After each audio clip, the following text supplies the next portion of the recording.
નમસ્કાર કલમ યુદ્ધ સમાચારની સાથે હું છું આપની સાથે પાયલ બામભણિયા। તો જોઈએ આજના મહત્વના સમાચારમાં। સંદેશના શ્રી ફાલ્ગુનભાઈના જન્મદિવસ નિમિત્તે સુરત શહેરમાં આશરે 3 થી 4 હજાર દિવ્યાંગ બાળકો સાથે પતંગ મહોત્સવનો સંદેશ પરિવાર દ્વારા આનંદ મનાવવામાં આવે છે, જેમાં સુરત શહેરના મિનિસ્ટરો, સરકારી ખાતાના અધિકારીઓ અને બીજા મહાનુભાવો મોટી સંખ્યામાં હાજર રહ્યા હતા। આ પતંગ મહોત્સવમાં દિવ્યાંગ બાળકોના હસ્તે કેક કાપી અને ઉજવણી કરવામાં આવે છે। બાળકો આનંદ ઉત્સવ સાથે આ પતંગ ઉત્સવને પતંગ ચગાઈ મનાવી રહ્યા છે અને સામૂહિક ભોજન પણ બાળકો માટે રાખવામાં આવ્યું હતું। કલમ યુદ્ધ સમાચાર સુરત।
ઉત્તરાયણ એ ગુજરાતનો ખૂબ મોટો પર્વ છે અને ખાસ કરીને રાષ્ટ્રીય સ્તરે પણ આપણી પતંગની આપણા સુરતના પતંગનો એક વિશિષ્ટ સ્થાન છે।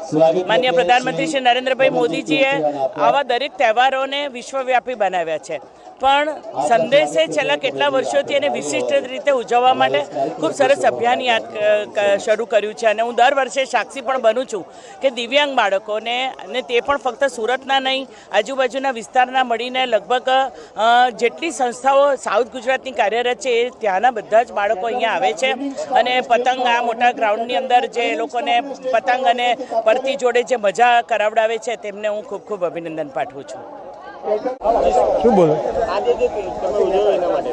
એના માટે અમે અમારા સંદેશના ધરોહર ફાલ્ગુનભાઈ પટેલના જન્મદિવસ 11 જાન્યુઆરી નિમિત્તે હંમેશા ઘણા બધા વર્ષોથી, લગભગ 35 વર્ષથી અમે આ પતંગોત્સવ ઉજવીએ છીએ। અમે ખાસ કરીને દિવ્યાંગ બાળકો માટે ઉજવીએ છીએ। દિવ્યાંગ બાળકોને ચહેરા પર જે કંઈ હાસ્ય આવે એના એ અમારું ધ્યેય છે અને સંદેશને આ બધા જ મોટાભાગે તમામ લોકો તેને સહકાર આપી રહ્યા છે અને બહુ આનંદ ઉલ્લાસથી તમે જોઈ શકો છો કે કેટલા બધા લોકો, શ્રેષ્ઠીઓ બધા જ તેને સહયોગ આપી રહ્યા છે, બધા આનંદ કરી રહ્યા છે। લગભગ 2000ની ઉપર છે।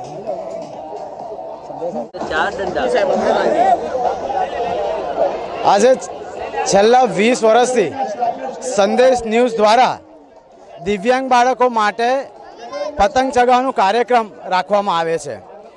પહેલાં તો હું સંદેશની ટીમને ખૂબ ખૂબ અભિનંદન પાઠવું છું, કારણ કે આ સોશિયલ મીડિયાના જમાનામાં જ્યારે લોકો બધા તહેવારોથી દૂર થાય છે, એને પકડી રાખવા માટે સંદેશ ખૂબ સારું કામ કરી રહ્યા છે. નોર્મલ લોકો હોય એ તો પતંગ ચગાવતા જ હોય છે, પણ દિવ્યાંગો માટે બહુ ઓછા લોકો વિચારતા હોય છે. અને જ્યારે સંદેશ ન્યૂઝ આ દિવ્યાંગ બાળકો માટે છેલ્લા 20 વર્ષથી ઉત્તરાયણનું આયોજન કરે છે, હું એમને અભિનંદન પાઠવું છું કે આ રીતે આગળ પણ કરતા રહેજો. અમારી સંસ્થા યુથ ફોર ગુજરાત દ્વારા પણ ક્યારે પણ કોઈ પણ પ્રકારની જરૂરત હોય તો અમારું એનજીઓ તમારી સાથે જ છે.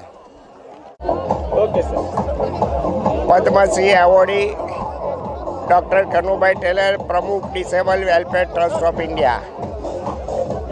આજથી 15 વર્ષ પહેલાં ફાલ્ગુનભાઈ સંદેશના માલિક મને મળવા આવ્યા હતા, મારી સ્કૂલમાં આવ્યા હતા. મને કહે, કનુભાઈ હું શું તમને આપું? મેં કહું, ફાલ્ગુનભાઈ મને કંઈ જોઈતું નથી, તમે મારા દિવ્યાંગ બાળકોનો પતંગ મહોત્સવ કરાવો. અને ફાલ્ગુનભાઈ તરત જ તે સમયે 140 બાળકો હતા અને એમને પતંગ મહોત્સવ ચાલુ કરાવ્યો. આજે વલસાડથી લઈને ભરૂચ સુધીના વિકલાંગ બાળકોએ આજે વિકલાંગોનો પતંગ મહોત્સવ રાખે છે. 3000થી વધારે વિકલાંગો આજે અહીંયા આવ્યા છે. આ વિકલાંગોની ખુશી જોઈને હું મારા જીવનમાં એક અતિશય આનંદ અનુભવું છું. દિવ્યાંગોને પતંગ મહોત્સવ કોઈ કરાવતું નથી, એના મા બાપ પણ ઘરમાં બેસાડી રાખે. ત્યારે આ સંદેશવાળાના માધ્યમથી અપંગ, બેરામૂંગા, મંદબુદ્ધિના અને પાર્સલી બ્લાઇન્ડ વિકલાંગોનો આજે પતંગ મહોત્સવ કરવામાં આવે છે. અને સંદેશના ફાલ્ગુનભાઈને આજે જન્મદિવસ છે.